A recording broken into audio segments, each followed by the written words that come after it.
Negativity is a choice, but so is shifting out of it. The garden of your mind will grow whatever you plant in it. The question is, are you planting weeds or are you planting greatness? Hello again and welcome back to the channel. Let me take you a moment back to something I'll never forget. I was coaching a CEO, brilliant, successful, leading a multi-million-dollar company. But when she showed up in the Zoom meeting that day, she looked drained, not physically, but mentally. She sat down and said, "Francois, I feel like I'm constantly drowning in problems.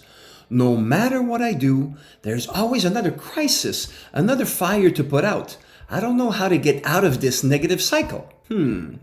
I looked at her and asked, if you had a garden and every day you poured poison onto the soil, would you expect healthy plants to grow? She said, "Of course not." "Exactly," I said.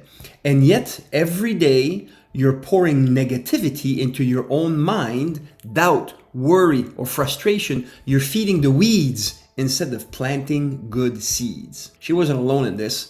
I see it all the time. High-performing leaders, business owners, even people who seem like they have it all together, stuck in a loop of negativity.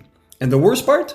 They don't even realize they're reinforcing it. Every complaint, every moment of self-doubt, every "this won't work" thought is just another drop of poison in the soil. So I told her, let's make 3 simple shifts. Nothing complicated, just small tweaks that will completely change the way you see the world. Shift number 1, interrupt the pattern. I asked her, when was the last time you caught yourself in a negative spiral and consciously stopped it?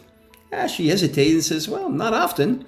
Well, that's because negativity is sneaky. It creeps in, and before you know it, it's controlling your whole day. But here's the trick. Awareness is power. The moment you notice negative thoughts, say out loud, "Not today." Physically interrupt the pattern. It sounds simple, but trust me, it works. And by the way, it's Tony's favorite technique. Shift number 2, change the question you ask yourself. So next I told her, your mind will always answer questions you give it. So instead of asking, "Why is this happening to me?" ask, "What's the opportunity in this?" Instead of, "What if I fail?" ask, "What if I figure it out?" Your mind is like Google. It will find whatever answer you search for. So start searching for the good. Shift number 3, create a new mental anchor. I asked her, what's one thing, just one, that lights you up, makes you feel strong, powerful, and alive? She smiled and she said, "You know what? Dancing. When I dance, I feel unstoppable." "Perfect," I said. "Every time negativity creeps in, I want you to get up and move. Even if it's just for 30 seconds, reset your energy. Remind yourself what it feels like to be powerful." And by the way, I'm a gold medal Canadian champion in Taekwondo, and that's exactly how I did it with neuro-associative conditioning. It's a little deeper, but that's what it is.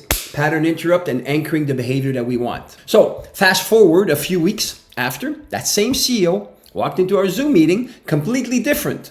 Shoulders back, energy up. And I asked how things were going. And she said, "Francois, I can't believe how much has changed just by making these tiny shifts.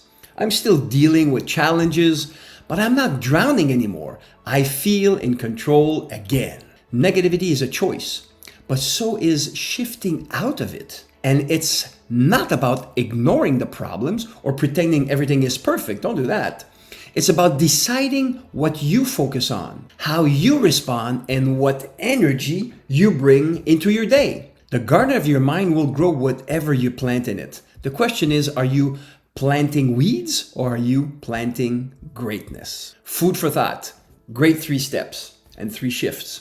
If this resonates with you and you're ready to shift into a stronger, more positive mindset, we could talk more about this together.